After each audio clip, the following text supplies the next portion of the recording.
Go ahead. Okay. Um, I'm trying to figure out how this works because if you allow someone to do something, you could stop them, but you're allowing them. But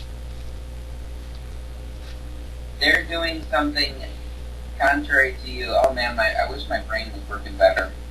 Um,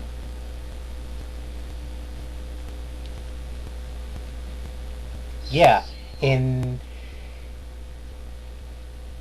now, God, Yahweh, if He allowed, then that means that He is under the authority of humans to a certain degree, and He is under the authority of nothing and no one.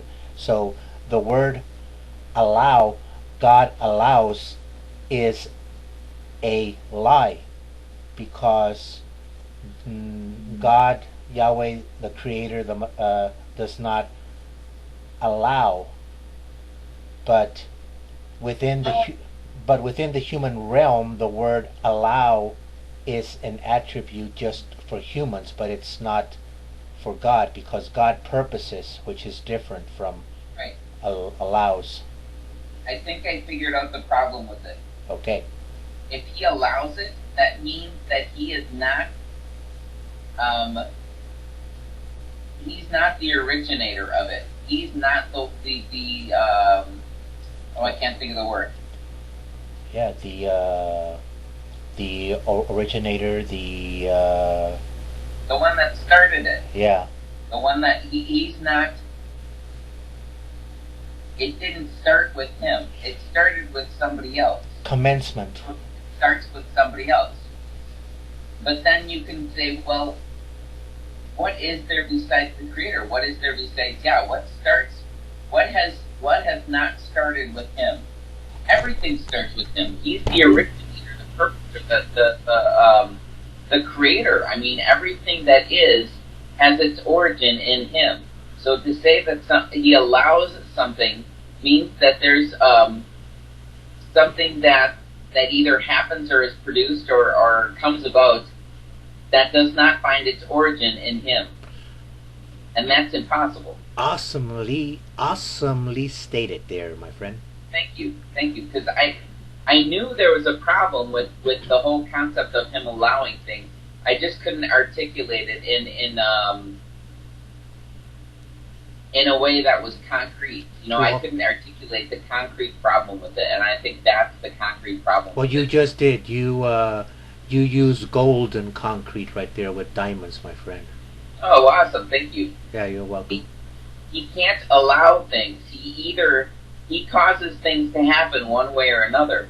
Now, of course, like, you know, you can say when someone sins or does evil or wickedness, that's contrary to his nature. But of course, he causes things that are contrary to his nature. Like a really easy example, that's a scriptural easy example, is when he says, "Who will go and lie to this king for me?" and a spirit says, "I'll do it." And he says, "Okay." He says, "I'll do it. I'll do this and this and this." And he says, "Okay, you'll succeed. Go and do it." So he has the spirit go and lie to the king. Well, is lying in his character? No, of course not. No, it's in the spirit's character. Right, it's in the spirit's character. He has no lie. So he creates things, and of course, like Satan and actually all of humanity, he creates beings and things that are contrary to his nature. He creates situations that are contrary to his nature. So that's the only way that anything could exist, is if he creates it, if he thinks of it.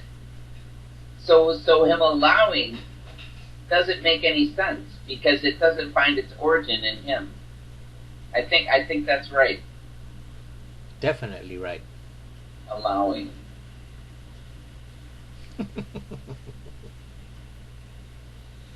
Yes. Yes, because he has to purpose for people to be disobedient to him. And actually, right. Yeah, that makes sense because, you know, like with a parent and child example, a parent and child example only goes so far in being applicable.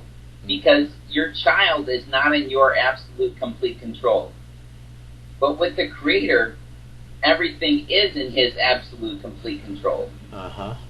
There's nothing, it's impossible for there to be something that's not in His absolute complete control. Because by definition, if someone says, well, He is sovereign, He is supreme, He is all-knowing and all-powerful, to say He's all-powerful means that there is nothing that's not in His control. He's all-powerful. Right. He has power over all things, over everything. Absolutely everything and everyone. So Him being all-powerful and combine it with all-knowing, which means He has always known everything there is to know. There has never been a point in time that He has not known it.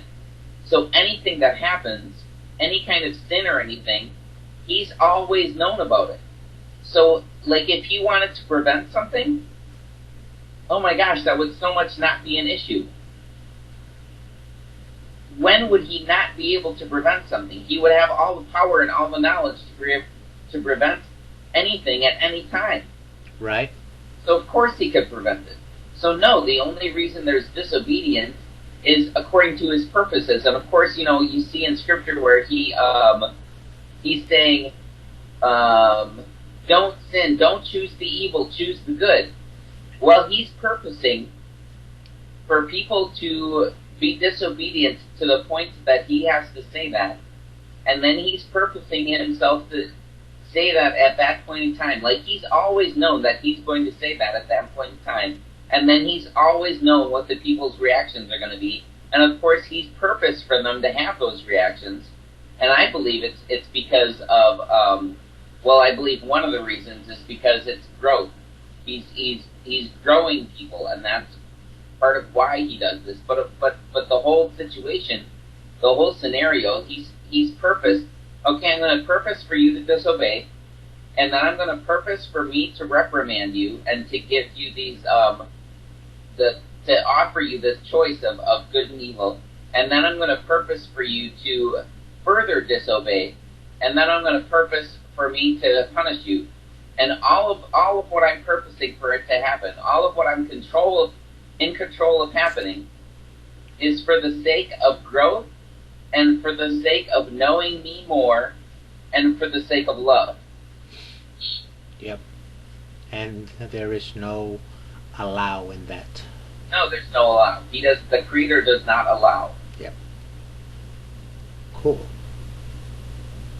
I mean, you could say that He allows, but then you have to say at the same time that He's the one that purposes all of it to happen in the first place. Right, yes. So He allows someone to go down the street because He's purposing for them to go down the street. Right.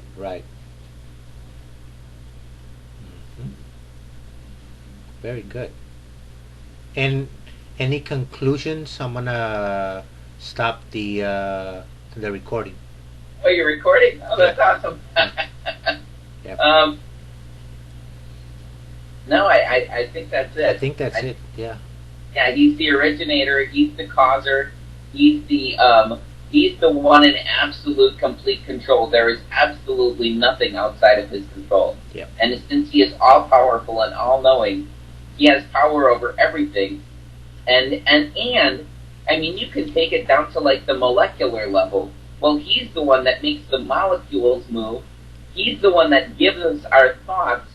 I mean, since He's behind absolutely everything, including like the molecular level, atomic level, however small you want to go with it, He's the one that makes those things move.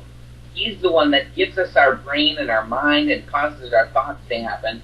He's the one that situates everything in the universe so that, like, our circumstances that we have thoughts about, He's the one that causes those circumstances.